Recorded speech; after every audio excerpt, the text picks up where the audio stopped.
Muy buenos días y bienvenidos a tu devocional Despierta, Despierta.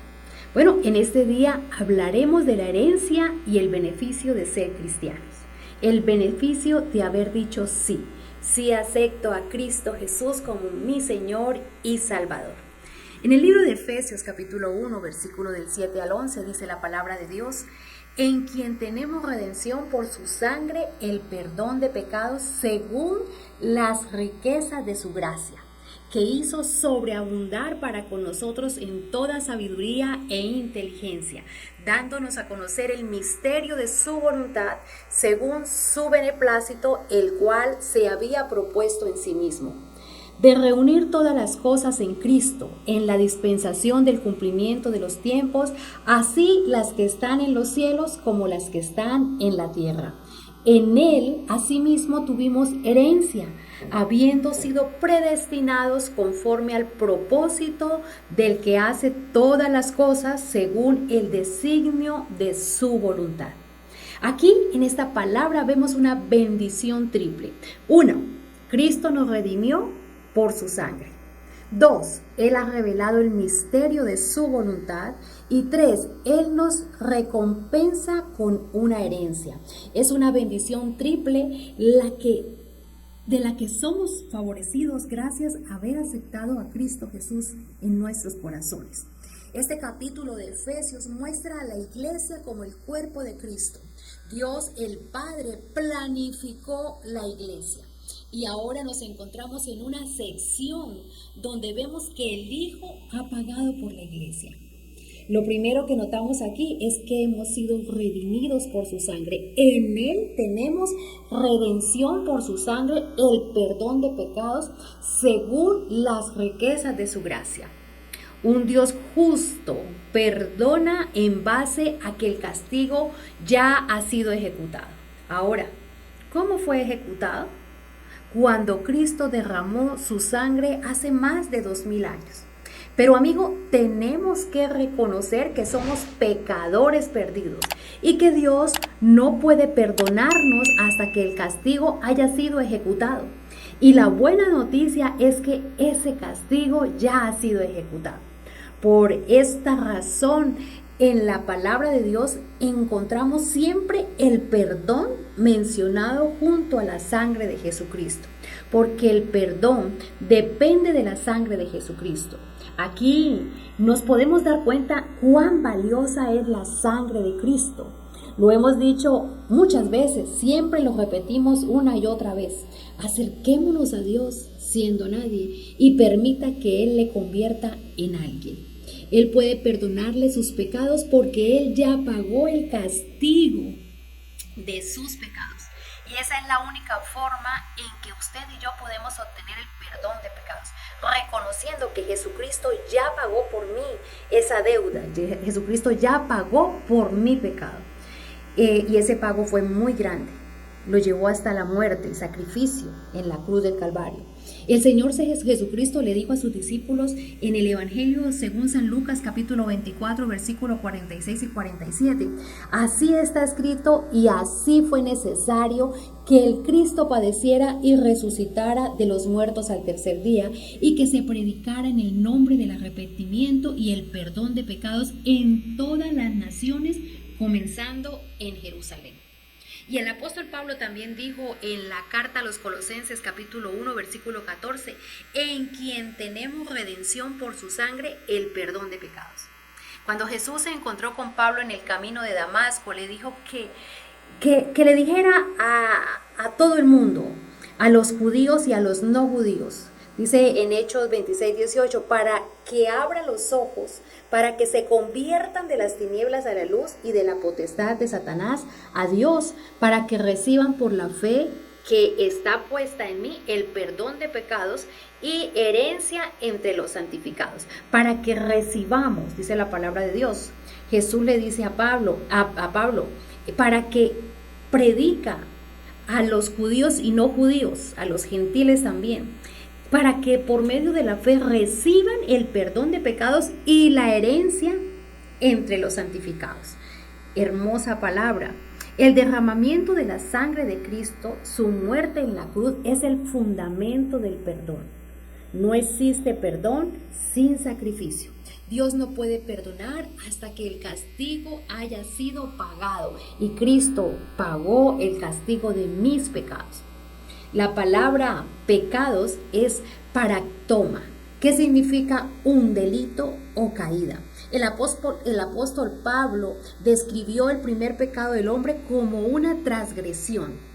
En el capítulo 5, versículo 15 de Romanos, dice la palabra de Dios, el cual fue entregado por nuestras transgresiones y resucitado para nuestra justificación.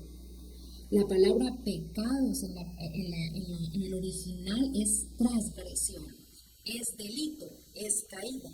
Así que la palabra pecados incluye la lista completa de todos los pecados. Imputable es el ser humano. Cristo compró a la iglesia impura para poder hacerla inmaculada, limpia de todo pecado. Cristo la compró con su propia sangre y pagó el castigo de nuestro pecado. Y como continúa diciendo el versículo 7, la redención y el perdón son otorgados según las riquezas de su gracia. Esta es una expresión muy interesante y me gustó mucho un ejemplo que leí sobre esto para que tengamos en cuenta. Dice, observemos que él no dijo que las riquezas de su gracia, sino según las riquezas de su gracia. Permíteme ilustrarte un ejemplo que leí y me pareció muy interesante. Hace algunos años un millonario estaba jugando en el campo de golf y siempre le daba a su ayudante una moneda. Como usted puede ver, él no estaba dando aquí según sus riquezas. Él estaba dando de sus riquezas. De sus riquezas, este golfista a su ayudante le daba una moneda. Si este hombre hubiera dado según sus riquezas, entonces su ayudante hubiera llegado a ser rico, porque daba según sus riquezas, pero no, él daba de sus riquezas. Y Jesús, de esta misma manera, Dios nos ha redimido según las riquezas de su gracia. Él ha tenido que concederme mucha gracia a mí, por ejemplo, pero aún le queda suficiente para usted también. Él tiene lo suficiente para darnos a todos nosotros. Dios puede salvarle, guardarle y todo ello debido a su gracia. No lo merecemos, es un regalo completamente inmerecido. Bueno, estamos tratando el tema de la obra de Dios y el favor que le hizo Jesús a la iglesia. Primero nos redimió por su sangre, segundo nos reveló el misterio de su voluntad y tercero nos recompensa con una herencia. Figurativamente hablando, Cristo fue al mercado donde estábamos en venta con el grupo de esclavos del pecado y nos compró a todos. Eso es una forma figurativa de ver cómo Cristo nos compró. Él va a usarnos para sí mismo. Cuando uno compra algo, lo va a usar. Y Jesucristo nos compró con su sangre preciosa. Y entonces establece una relación personal con cada uno de nosotros. También vimos que nos compró para ponernos en libertad. Y hay que destacar que la palabra para redención en el versículo 7 de este capítulo 1 de Romanos es apolutrosis, que significa que Dios nunca le pregunta qué ha hecho usted por él. Qué hermoso Dios. Y esto es precisamente lo maravilloso de la gracia de Dios. Cuando Dios le salva por su gracia, no le pone en deuda con él. Usted ya no quedó en deuda con él. Le compró para ponerle a usted en libertad. Alguien podría preguntar, pero ¿no tenemos que servirle? Porque nos compró, pues lógicamente tendríamos que servirle. Y es verdad, pero sobre una base diferente. Es decir, sobre la base de una relación de amor. En Juan 14:15 dice, vemos que el Señor Jesús le dijo a sus discípulos, si me amáis, guardad mis mandamientos. No les dijo, como he muerto por vosotros y porque los compré, entonces ámenme y guarden los mandamientos. No, si me amáis, guardáis mis mandamientos. Si usted le ama, olvídese del tema del servicio. Hoy oímos hablar mucho de que tenemos un compromiso con Cristo, tenemos que servir. No tenemos que servir, tenemos que amar a Dios.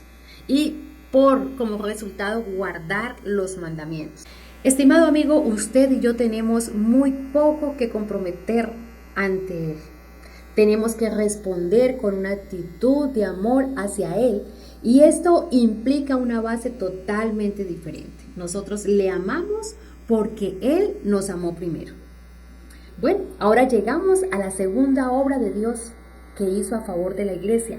Él reveló el misterio de su voluntad. Leemos en el versículo 8 al 10, dice que hizo sobreabundar para con nosotros en toda sabiduría e inteligencia. Él nos dio a conocer el misterio de su voluntad según su beneplácito, el cual se había propuesto en sí mismo de reunir todas las cosas en Cristo en el cumplimiento de los tiempos establecidos, así las que están en los cielos como las que están en la tierra. ¿Qué es un misterio en las Sagradas Escrituras? Un misterio en las Sagradas Escrituras quiere decir que Dios estaba revelando algo que hasta el momento Él no había revelado. Hay unos 11 misterios mencionados en el Nuevo Testamento, pero aún considerando tales misterios, ¿sabe usted que Dios no nos ha dicho todo? Hay muchas cosas que Dios no nos ha revelado aún. Hay muchas preguntas que yo quisiera hacerle a Dios. Yo tengo también muchas preguntas como todo el mundo y no tengo a quien hacérselas porque nadie conoce las respuestas. Por eso algún día sé que Él nos las revelará. Un misterio es algo que Él no ha revelado previamente y no lo está dando a conocer. Así que ahora tenemos este maravilloso misterio que nos fue revelado, que no fue revelado en el Antiguo Testamento, pero ahora a nosotros se nos ha revelado este misterio. Y vamos a ampliar lo que dice el versículo 8 y 9. Dice que Dios nos dio en abundancia con toda sabiduría y entendimiento. Él nos hizo conocer el misterio de su voluntad conforme al buen propósito de que antemano fue establecido en Cristo. Ahora, ¿cuál es ese misterio de su voluntad? En el versículo 10 habla de reunir todas las cosas en Cristo en el cumplimiento de los tiempos establecidos. Los tiempos establecidos, a veces traducida como dispensación, administración o economía, en realidad es un orden de un sistema que se pone en vigor y se lleva a la práctica en una forma de hacer todas las cosas. Ahora bien, Dios ha tenido un solo método de salvar a la gente. Todo su plan se apoya sobre el método de la salvación. Podemos decir que Dios está actuando e impulsando todas las cosas hacia el momento en que Cristo gobierne sobre todo en los cielos y en la tierra. Esta es la plenitud de los tiempos, el pleroma, cuando todas las cosas estén bajo el gobierno y la autoridad del Señor Jesucristo. Esa es la plenitud. Es como un vasto receptáculo dentro del cual los siglos y los milenios han estado esperando, han estado cayendo todos estos tiempos para ver el gobierno de Cristo. Algo extremadamente espectacular. Ver el gobierno de Cristo, estar en el gobierno de Cristo, hacer parte del gobierno de Cristo.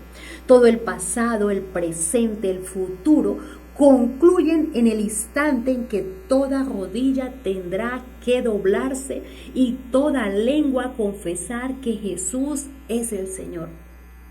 Este es el misterio que nos fue revelado, el propósito de reunir todas las cosas en Cristo, así las que están en los cielos como las que están en la tierra. Y como dice el libro de Hebreos capítulo 2, versículo 8, aprendemos que Cristo, que Dios le sujetó todas las cosas, nada que no le sea sujeto a Cristo. Aunque todavía no vemos que todas las cosas sean sujetas, estas palabras dejan bien claro que aún no hemos llegado a ese momento en la historia en que estemos viviendo en una administración, en una economía, en un sistema diferente, en un orden diferente.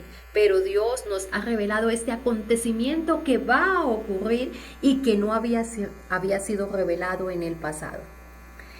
El cielo y la tierra no están afinados en la actualidad, no coinciden en el mismo tono, Nosotros estamos interpretando nuestra propia melodía, pero llegará el día en el cual el cielo y la tierra estarán afinados y entonces en una armonía perfecta todas las cosas que existen serán reunidas en Cristo Jesús. Maravilloso, hermosamente maravilloso. Bueno, ahora llegamos a la tercera parte, la obra de Dios. La tercera parte de la obra que Jesús hizo a favor de la iglesia es que Cristo nos recompensa con una herencia. Yo podría decir más bien que Dios planeó todo esto para recompensar a la iglesia y darnos herencia junto con Cristo Jesús. En el capítulo 1, versículo 11 de Efesios dice: en él asimismo tuvimos herencia, habiendo sido predestinados conforme al propósito del que hace todas las cosas según el designio de su voluntad. Aquí tenemos otra hermosa verdad. Él nos da una herencia, es decir, que nos recompensará por algo que no hemos hecho. ¡Oh, qué noticia! Es el plan y el propósito total de Dios, que los creyentes tengan una parte en la herencia de Cristo. Vamos a heredar con Cristo porque estamos en Cristo, estamos unidos a Cristo. Algo que me llamó la atención bastante fue esta palabra que está en el libro de Romanos capítulo 8 versículo 17. Pablo dijo: y si hijos también herederos, herederos de Dios y coherederos con Cristo, si es que padecemos juntamente con Él, para que juntamente con Él seamos glorificados. Luego en Primera de Corintios, wow, esta palabra, anoche me acosté meditando esta palabra junto con mi esposo. Primera de Corintios capítulo 3, versículo 21 y 23, dice: así que ninguno se gloríe en los hombres, porque todo es vuestro, sea Pablo, Apolo o Cefas, sea el mundo, la vida o la muerte, sea lo presente o lo porvenir, todo es vuestro, y vosotros sois de Cristo y Cristo de Dios. ¡Wow! Imagínate, todo es vuestro, todo está bajo nuestros pies. Y nosotros, todas las cosas nos pertenecen, y incluso la muerte nos pertenece. Dice: y sea lo presente o lo porvenir, todo es vuestro, y vosotros sois de Cristo y Cristo de Dios. Esta es una declaración tremenda por parte de Dios, que Dios diga que todo es de nosotros, incluso la muerte, la vida, lo presente o lo porvenir. No podemos comprenderla ni asimilarla. La verdad, anoche me acosté meditando en esta palabra que fue revelada hace 2000 años, pero hasta ahora la estamos asimilando. Comprenderla también. Todos donde estamos sentados, hasta en el mismo cielo, todas las cosas son nuestras, dice la palabra de Dios.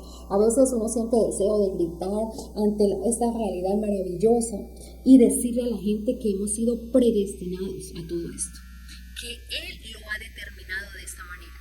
Y reiteramos que esta provisión y esta experiencia se refiere a las personas que han sido salvas, a las personas que han reconocido a Cristo Jesús como su Señor y Salvador. Recordemos que Dios nunca predestinó a una persona para que se perdiera. Todos hemos sido predestinados para salvación. Él nos ha predestinado a nosotros para que recibamos una herencia. Y Él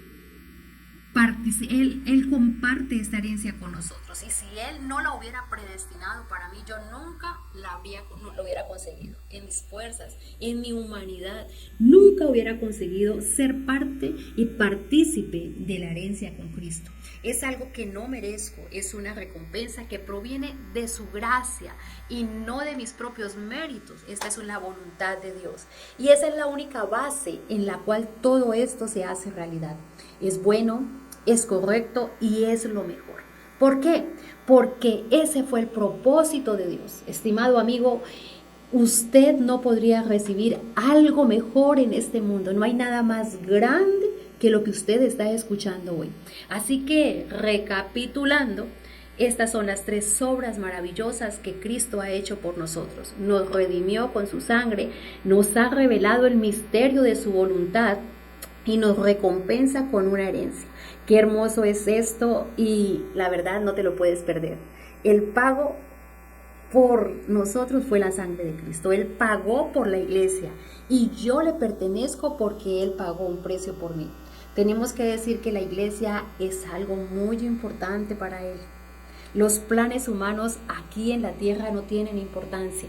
Nosotros pensamos que la tienen y muchos tienen, como seres humanos, están corriendo de aquí para allá, de allá para acá, con un proyecto para el mundo actual, pero no están dentro del programa, del plan de Dios para ellos.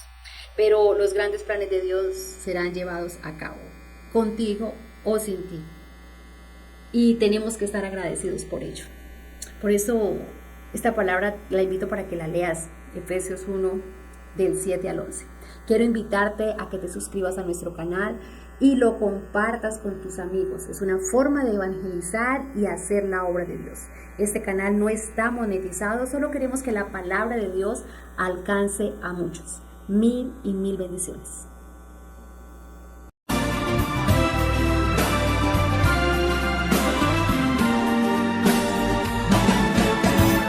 Hay alboroto en las calles, es que algo ha pasado. Veo a los hombres corriendo y a muchos gritando. Padres que buscan sus hijos muy desesperados. Parece que aquello que un día se anunció ha pasado. Yo no me encuentro en la tierra, estoy separado. Y siento que todo mi cuerpo y mi ser han cambiado. Y en este lugar en que estoy, yo gozo de calma. Mientras abajo en la tierra se gritan las almas. ¿Por qué me he quedado, Señor? No sé en qué te fallé, en qué te ofendí. ¿Qué será de mi alma?